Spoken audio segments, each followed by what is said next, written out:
What's going on YouTube? It's your boy Sean, aka Sean Steiger, back again with another video on the channel. And like a lot of you guys, I was so hyped to pull a big card. I pulled this ANY Lacazette the other day and I'm like, yes, I got a big card that's gonna sell for a lot. His minimum price is 154,000 coins. I'm making at least 150k after tax, right?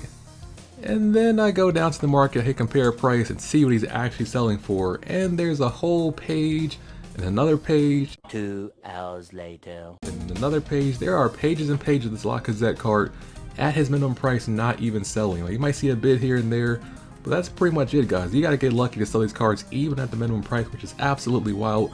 Batch number 3 is just completely shaking up the market in terms of the price of these higher rated cards and endgame kind of team of the season cards.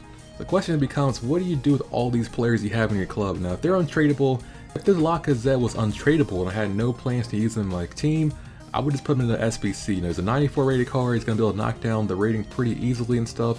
But the thing with this is that this card is not untradeable. This is a tradable card that I can get some monetary value for if I manage to sell it. So I don't know if I want to put a 94 tradable card into an SBC like that when there's plenty of cheaper options. I can go get a 94 rated card for like probably 25, 30,000 coins in the market right now. So there's no point in using a card like this in the SBC. So my only option in this case is to sell, but how do you do that when there's so much competition, pages and pages of these cards being listed at minimum price? And for that, I have the answer. Now, you could just try to sit there and brute force it, list it over and over and over and over again at minimum price, and sometimes you will get lucky. You might get a sell here and there. I did manage to sell a couple of cards that way, but I found a much more efficient method. I've been selling cards on the first try, second try. It usually takes no less than 3 tries to sell pretty much any card like this that's stuck at the minimum price and not selling. I have a whole list of cards here. So as you can see, we got Latan, got Lacazette, got Brandt, Werner, all these cards here, which I recommend making a similar squad like this in your concept squads, just to see the price range of these cards. They might update the price range. I know some of these cards, like I believe Kenny Lala has an updated price range. He's like 50k right now, still not selling. They updated his price range and he still does not sell. It just shows how crazy the supply for this card is. But I would check these cards because some of these guys might come down in price if they get a price range decrease, and people might start panic selling the cards. They might have a whole bunch of them on their transfer list. They might be trying to clear out space, and so that gives you the opportunity to go in the market and pick up some deals. So say for example this Thiago Silva card not selling at about 106,000 coins right now. Say they lower his starting price down to level maybe like 40,000, 50,000 coins. They can sell anywhere between that. You know, you might see people sell this card at like that price. They might sell it at like 50,000 coins, desperate to try to get some transfer space.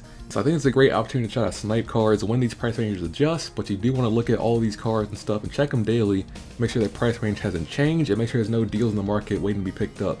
Now, as far as trying to sell the card goes, the surefire way to get a sale is that you want to take cards like this, right? This is a fresh card, 7 contracts, 99 fitness. And what you want to do is go over the contract. You want to apply 99 contracts on it, which is pretty easy, guys. Most of you guys have a whole bunch of extra contracts being unused in your club right now.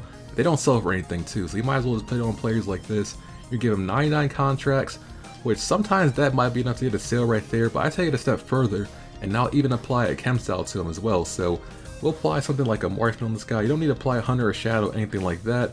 I say start with a basic style like a deadeye, a finisher, sniper, or marksman for like your attackers. If it's defender, maybe go for like a sentinel, guardian, one of those kind of styles. Like, don't go for like the most expensive style. Like, don't go for anchor, don't go for Hulk, don't go for hunters. I would say start with these kind of styles, and once you've done that, once you have your 99 contract player, 99 fitness player with a chem style on them, try to list them up on the market for that price, and usually they'll sell within the hour. Maybe it might take 1 or 2 more relistings, but if they still don't sell after that, what you might need to do is put a shadow or hunter card on that player. And if you do that, guys, I know they're expensive right now. I may have to pay 5,000 coins, the max bin for those kind of cards, but it is worth it. If you can spend 5,000 coins and sell a player that's worth 160,000 coins, that is worth it, man. You're making a net increase of over 150,000 coins even after tax and even after spending, you know, for that consumable. So it's worth it doing that. And if all else fails, guys, you put 99 contracts, 99 fitness, and a shadow or hunter card on these cards and they still don't sell, then what you might have to do is go over and put a training card on these guys. Now, I know training cards don't work weekendly, they're banned there, but you might have to throw on like one of these kind of cards, like an all-player training attribute kind of card. I wouldn't do a gold necessarily, because they're kind of expensive. I think they're like 4k for a gold, but if that's what it takes, you got to do that. But I'd say start with like a silver one. Silver one's a lot cheaper overall. And you probably got 1 or 2 of these things laying around in your club anyway, not being used. So throw on a player training card like this, boost those stats even more. And with the whole attribute bonus, man, with the fitness plus the contracts plus the chem style, these guys will definitely sell. And for, you know, a newer player looking to pick up a card and throw him right into his team, that's going to be a much more attractive card than, you know, your basic sort of fresh out the pack card with 7 contracts and 99 fitness. That's what it's all about. You're trying to make the card look as appealing as possible to somebody, you know, that's trying to build a team really quickly. They just want to plug and play, so that kind of helps facilitate them doing that, and they're going to pick your card over the standard card without all the perks and bonuses on there. So that's my tips for that. Hopefully helps you guys get a sale, hopefully helps you make some coins and build that ultimate team of your dreams.